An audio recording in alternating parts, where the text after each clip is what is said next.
El próximo año se van a realizar ya las elecciones en la Ciudad de México, pero ¿cuáles son los retos frente a este proceso electoral por parte en específico del Instituto Electoral Local? Y precisamente para despejar dudas y hablarnos un poco más sobre este tema, agradecemos que ya nos acompañe en el estudio a la consejera presidenta del Instituto Instituto Electoral de la Ciudad de México, Patricia Avendaño. Bienvenida, Patricia. ¿Qué tal? Muy buenas tardes, Paola. Muy buenas tardes. Buenas tardes. Jorge. Un gusto estar aquí con ustedes. Un gusto. Y bueno, pues va a ser un proceso seguramente complicado porque entiendo que abarca más de 9 millones de personas, que serían el segundo padrón más grande de nuestro país. ¿Cómo va la logística y qué se está complicando?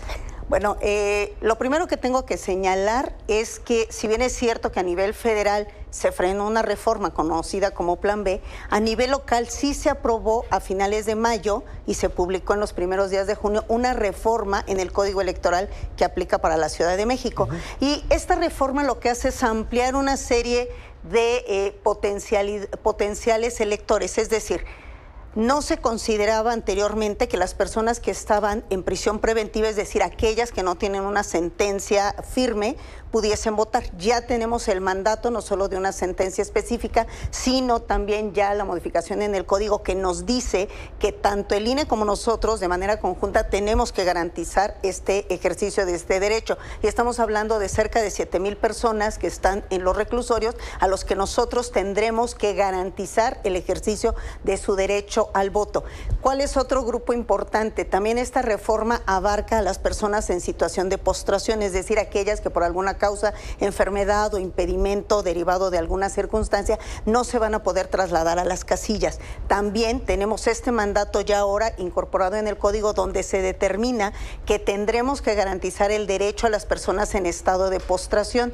De igual manera, tenemos que garantizar que participen como candidatos personas que representan alguna etnia, personas jóvenes, personas adultas mayores y también el voto en el extranjero, que tiene dos dimensiones. Una, de nuestros paisanos que están allá, que quieren participar votando por alguna de las opciones políticas representadas por un candidato, y un esquema que es el voto del diputado migrante. El diputado migrante es un representante de las personas que están allá, allende nuestras fronteras, principalmente en Estados Unidos, pero hay muchos otros países donde nosotros tenemos paisanos originarios de la Ciudad de México a los que tenemos que garantizar el ejercicio, número uno, de que puedan votar, y número dos, de quienes se quieran postular como candidatos. Bien. Y esto también aplica para los que van como candidatos sin partido. Entonces, nuestro reto siempre va a ser como Instituto Electoral garantizar derechos político-electorales, pero estos se van ampliando a otros grupos que antes no estaban visibilizados. A ver, en este derecho que tienen todos de votar,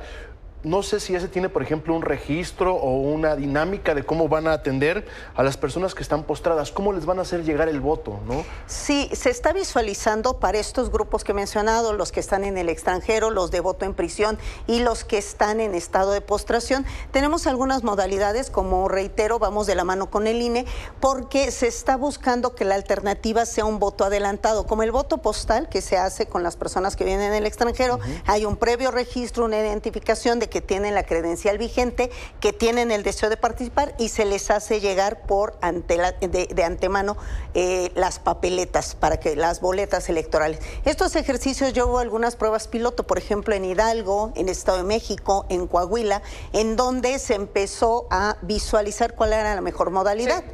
Podría ser voto electrónico también, hay ciertos lineamientos que las autoridades de los reclusorios, bueno, pues tienen que atender, pero estamos visualizando que, por ejemplo, para el voto de las personas que están en prisión preventiva pudiera ser que se les haga llegar la información de las diversas ofertas políticas, hay un preregistro, verificación que tienen su credencial y ellos se les lleve la documentación electoral para que previamente a la jornada del 2 de julio ejerzan su derecho. Bien. Los que están en el extranjero pueden votar de manera postal, pueden votar vía electrónica y se está visualizando poder instalar casillas en los consulados. Sí. Ahora, va a ser un momento de polarización, embates legales, porque al mismo tiempo pues se va a estar pensando en el nivel nacional de la presidencia. Ustedes el tema creo más delicado que se ha tratado en los últimos meses es el del presupuesto. Totalmente. ¿Cómo van a lograr sacar ese presupuesto? ¿Van a convencer al Congreso capitalino o van a tener que aplicar la austeridad republicana? Sí, nosotros hemos tenido en los últimos años un ajuste del presupuesto. Digamos, nosotros planteamos algún monto y se nos ha asignado otro. Hemos tenido que hacer ajustes importantes. Por ejemplo, en este año también hubo un recorte del monto que habíamos solicitado, pero precisamente la semana pasada el gobierno de la ciudad nos otorgó una ampliación por casi 45 millones de pesos, porque explicamos que era necesario que nosotros por adelantado fuéramos adquiriendo urnas, mamparas, paquetes electorales, portaurnas, haciendo negociaciones con talleres gráficos. Convenimos en llegar a un convenio plurianual, lo estamos negociando de manera tal que podamos comprometer ya con ellos la impresión de la papelería electoral, de las boletas, las actas, todo lo que requerimos. Entonces esto es muy importante porque con estos recursos que se nos otorgó adicionales a los que nos habían dado, pues ya estamos, digamos, comprando algunas de las cosas más relevantes. Por ejemplo, todos los soportes informáticos que requerimos para el desarrollo de los sistemas, registro de candidatos, cómputo, el PREP, todo lo que tiene que ver con las plataformas que requerimos para llevar a cabo la elección. Entonces, el plan B y la austeridad no les van a afectar para las elecciones de 2024 por esta ocasión.